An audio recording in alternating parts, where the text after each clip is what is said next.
for up to a certain number of years, and nearer the closure, some of them were not even reviewed. So the sunset clause existed, and at that time more reviews had to happen, whether the sunset should continue or you should close it. These kind of things have also made it sound as though it has become outdated in parts, not the whole thing, but in some parts. Therefore, we needed a new law, and that is why in July 24 budget, I had announced that we'll come with a comprehensive review of Income Tax Act 1961 to make it concise, lucid, easy to read and easy to understand. So that is the main objective with which we started this, sir. It was the review and the new income tax bill, which is now the subject of our discussion, were completed in record 6 months' time and introduced in the budget session of February 2025. This year budget session, we introduced it.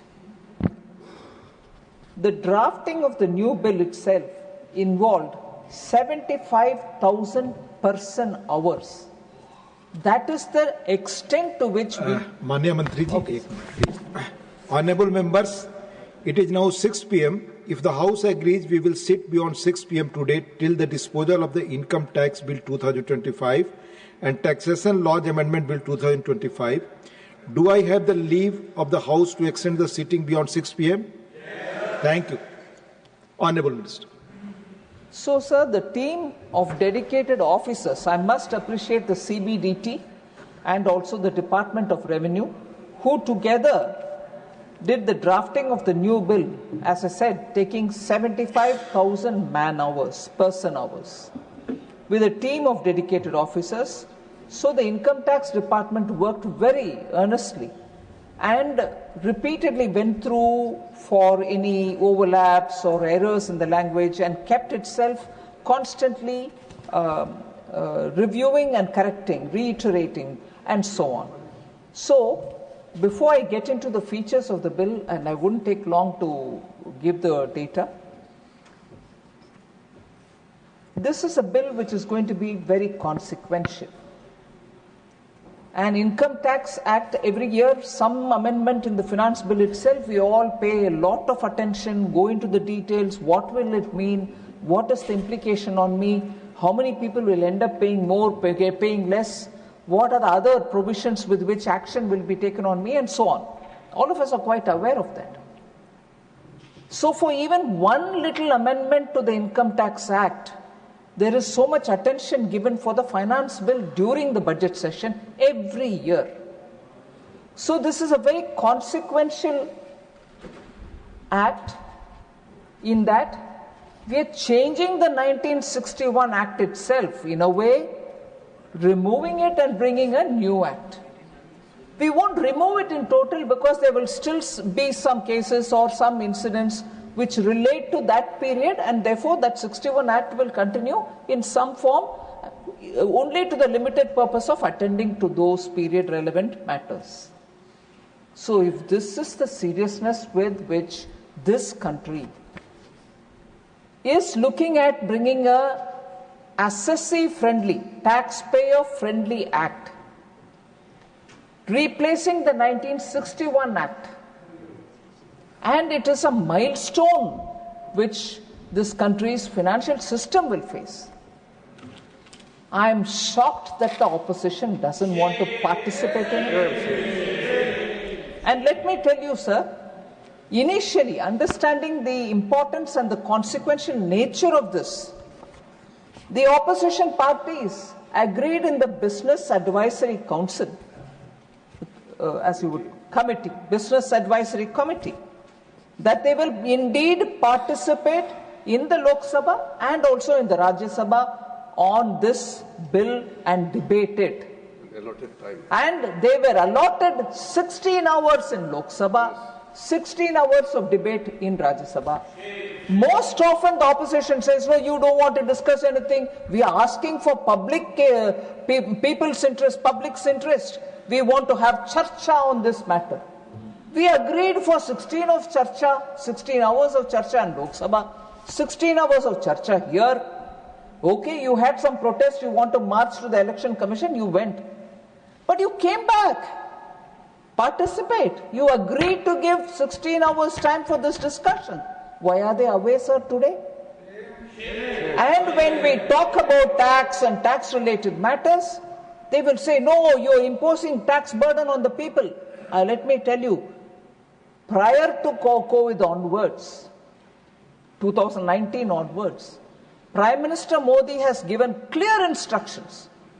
COVID or no COVID, we shall not increase the tax burden on people. Not one paisa has been increased. And in fact, the new income tax scheme which was brought in so that people who still want to enjoy the benefits of some kind of deductions can remain in the old scheme. But people who want to be paying less tax with or without deductions, we came up with a user-friendly new regime. And there, consequentially, every year we've been reducing both the rate and widening the slabs, income slabs. This year, historically, as a big milestone, Prime Minister Modi said at least 12 lakhs tak, no tax should be paid by any Indian citizen. Which means up to 1 lakh per month salary, no one will have to pay any tax. The structure was made simple, rates were reduced, rebates were given, so no tax for up to 12 lakhs income. And further, for others in a different income bracket, rates were reduced. So that is the way in which every budget we are making it easier for the taxpayer. Now, the point that I wanted to highlight is, if there's so much concern, and rightly as an opposition party they should have the concern for taxpayers, that they should not be burdened. The rate was brought down till 12 lakhs in the budget, which was in the finance bill of February 2025. Now, as promised in the July budget 2024, we are simplifying the whole tax law itself so that compliance will be easy. Even that is a very big step, as I said. And for that, when allocation of time also has been given, opposition is failing its duty in serving the people of India that they don't want to participate in this discussion, neither in Lok Sabha nor here. So, having said all this, I want to say, to remove any confusion in the minds of anybody, this amendment and bringing in a new law in the place of old 1961 aims at simplifying the language, the lucidity which is required for anyone to understand it, no anomalies or any overlapping language that leads to misinterpretations. So this aims at only that. There are no new rates being brought in here, no tax issues which are being brought in here. That will come every year as it does in the finance bill. This is purely for making the document simpler. And I must say, sir, like the way we've done today in the insolvency and the bankruptcy code, where we are bringing the next generation of IBC, bigger reform, that also has gone to the select committee. Lok Sabha has had that introduced today and it has been sent to a select committee. Even this act, when it was introduced in February, in July itself I did say that wide consultations will be held. This act, when it was brought in, was sent to a select committee. And I must thank and put on record my gratitude for the extensive work that select committee in the chairmanship of Baijent Panda, MP from Lok Sabha, and his entire team, which consisted of members from all parties represented in the parliament. They all did extensive work, they consulted, they went around the country, they met with experts, domain experts, tax experts. They met with so many people and taken intensive inputs from these people.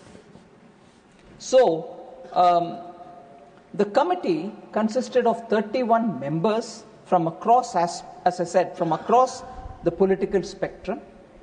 The committee held 36 meetings, engaging extensively with government officials, stakeholders, and experts, and received 334 memoranda containing a wealth of valuable inputs and suggestions. So the committee, if we did that many number of person hours, 75,000 person hours from the department, the committee had 36 meetings and took 334 memorandum from the public.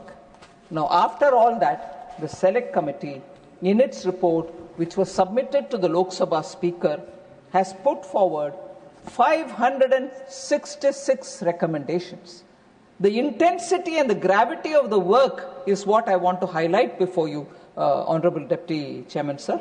Of these 566 recommendations, the committee itself agreed to department's view in response. The suggestions came, the department gave its response. The committee agreed for the department's view for about 370 cases. So 566 was the suggestion given. In 370 proposed cases, accepted the clause as was proposed in 370 cases. Further, sir, not going into too much details, but it is so important that I want to give a few information to you. Redundant provisions were removed. Archaic languages were also removed. We have reduced the number of sections which many honorable members spoke about. The total number of sections, sir, were 819 in the 1961 Act. 819 sections. They have now come down to 536 sections. Complete cutting down. And the number of chapters were 47 in the 1961 Act. We have cut it down to 23 only. The number of words, which again many members spoke about it, 5.12 lakh words were there in the 1961 Act. It has been now brought down to 2.6, literally